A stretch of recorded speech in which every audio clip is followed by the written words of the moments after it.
For those of you considering buying a home, I'm sure you have a ton of questions. Well, what I've found with working with a ton of first-time home buyers is that the same questions come up over and over again. So in this video, I'm gonna get you the answers that you're looking for so you can start your journey of home ownership off on the right foot, and I'm gonna start right now.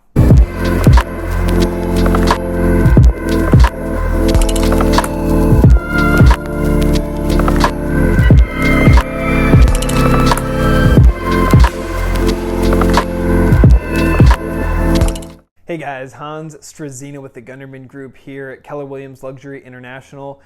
This time we're talking about 7 first-time home buyer questions that come up over and over again. I mean, like I said, I'm sure you have a ton of questions, but I will tell you that you're not alone. My clients have asked me basically the same set of questions repeatedly, and I wanted to make a video to answer those so that you could get yourself off to the right foot and really get your questions answered quickly and efficiently. So if you get value out of this video, please consider giving it a thumbs up. Drop me a comment down below if I miss a question or you have clarity that you're looking for. And consider subscribing to the channel because I am going to continue to put content out like this every single week, and you're not going to want to miss any of it. So thanks in advance for that, and without any further ado, let's get into it. First question that comes up a lot of the time is, how long is this all going to take? Now, of course, everybody's timelines are different, and when you talk to an agent or you fill out a form online, they're always going to ask you what your timeline is and try and fit you into a range. That really depends on you and your specifics. Obviously, if you're relocating versus you're looking for a home that you don't need right now, it's just going to be totally different. So that part's unique. But what isn't is the typical search time when you actually start your search actively. So my clients, on average, search roughly 5 to 6 weeks until they find the house, or I find them an off-market or coming soon property. And then they go through some open houses, or they go tour the house, or they look at all the stuff online, whatever the case is, and then make an offer. It's very typical in the Bay Area to have an offer date set. It's usually on a Tuesday, Wednesday, or a Thursday. So you submit your offer along with all the other potential bidders, and then the seller reviews them. You negotiate for 24 to 48 hours, and then if you're on top at the end of that, you go into escrow. Now, typically escrow is a period of time that is 30 to 45 days in most of the country, but we're a bit faster here. And so on average, unless you're paying cash, you're looking at somewhere between 21 and about 25 days for escrow, 30 days at the absolute longest. And I'll talk about that in another video as to why that's important to be faster. But that's what you can typically expect. 2 to 3 months is what most of my clients experience from start to finish. All right, so everyone then always asks, great, I understand the timeline. What do I do next? What is the first step? Well, it's to get your pre-approval done with your lender. And in this market, I always tell people, don't just go get a pre-approval, because those are easy to come by and frankly don't mean a lot in the eyes of a seller or the listing agent. What you want to do is get fully underwritten. And I made a big point about that in another video I did about first-time home buyer mistakes, which I put up there in the corner. So you can go watch that after you're done with this one. But basically, you need to get your file totally underwritten so you know very confidently what your budget is, what the contingencies are on your loan file, and then you can go forward and make an offer and look very, very serious in the eyes of the seller. So this question inevitably comes up somewhere in the conversation, so I'm just going to address it right now. How do the buyer's agents get paid? I did make an entire video about that, and I'll link to it right up here so you can go watch that in its entirety. But essentially what happens is the seller pays the listing broker. The listing broker then takes a chunk of that and uses it to incentivize the buyer's broker, this guy right here, to come along with you, write the offer, and close the deal. There are scenarios where you may have to contribute or pay the entire commission, which I outlined in that video, so go check out those. But generally, the way I just described it is how it works. All right, so the next thing that comes up is, what is an earnest money deposit? Abbreviated, you'll see it EMD all the time. Basically, it's a amount of money that the buyer, as a good faith move or good faith deposit, puts into escrow so that the seller sees they have skin in the game. Because in the event of a dispute, the seller needs to have something to go after to keep the buyer moving, and obviously the buyer has the house to go after in the event the seller doesn't perform. So now you're sort of equal. In the Bay Area, what you need to understand is that that number is typically 3% of your purchase price. And that's because liquidated damage clause in the contract limits liquidated damages to 3% of the purchase price. So seller wants the maximum they can get. That's always negotiable, but that's what you should understand is typical. Now make sure that you have that money liquidated and in your bank account ready to go, because you have a 72-hour ticking clock once your offer is accepted. Now, the one caveat to that is it's not 72 calendar hours, it's banking hours.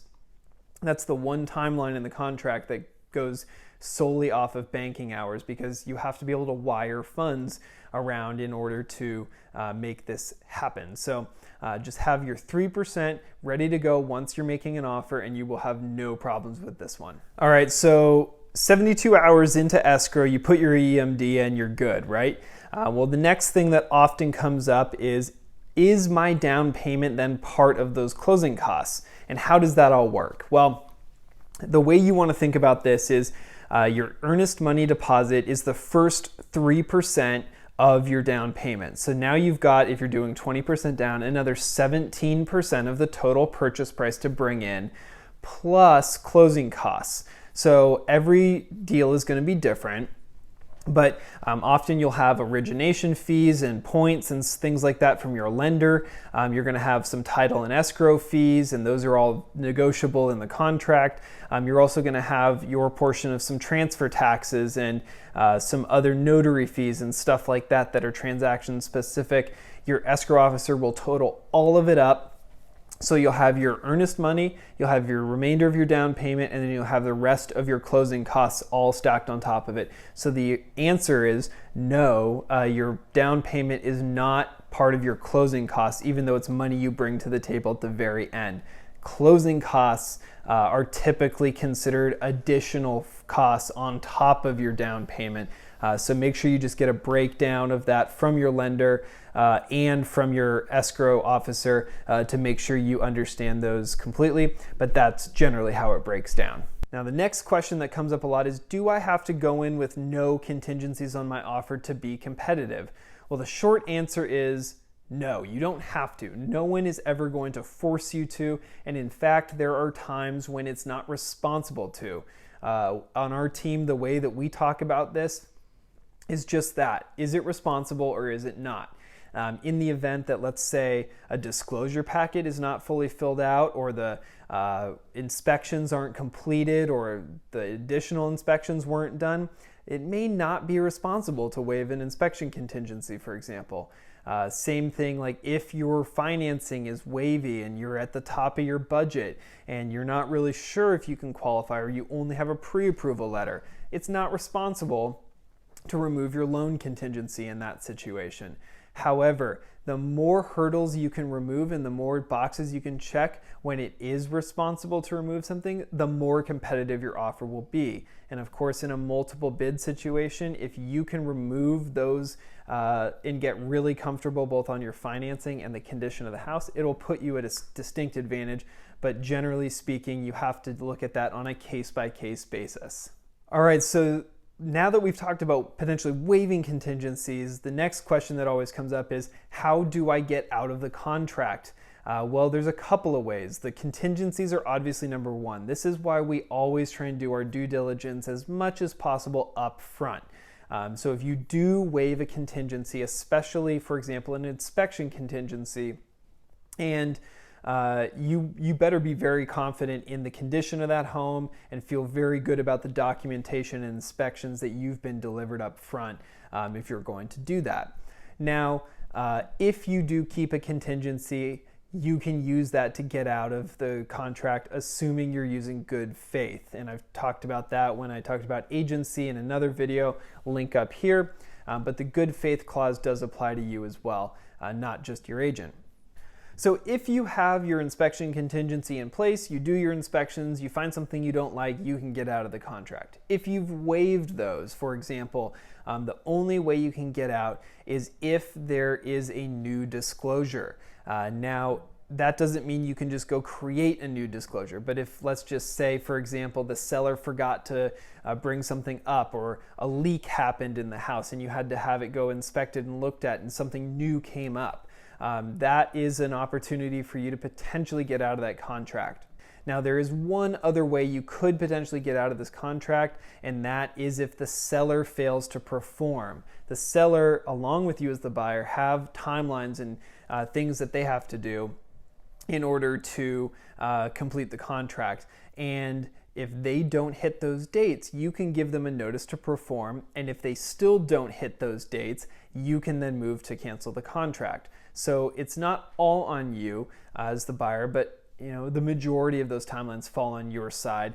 And typically the sellers perform because, hey, they put their house on the market, they're pretty motivated. So generally speaking, make sure that you are comfortable removing the contingency before you do it, because if you do, it's very challenging and often not up to you to get out of it. And that's a wrap. 7 questions that I get asked all the time by my first-time home buyers, and the answers I give them. So hopefully that gave you some value. You learned a little bit and you understood this at just another layer deeper. If you did get value out of that, please consider giving the channel a thumbs up and subscribe, because I am going to put out weekly content just like this for you in your real estate journey. And if you want to take this just another layer deeper, I've put together an ultimate buyer's guide, which is down in the description of the channel. And you can go download it totally for free down there. And if you do get value out of that as well, just shoot me an email or drop a comment in the video to let me know that you got it, that you're into it, and you learned something, because I'd really appreciate that.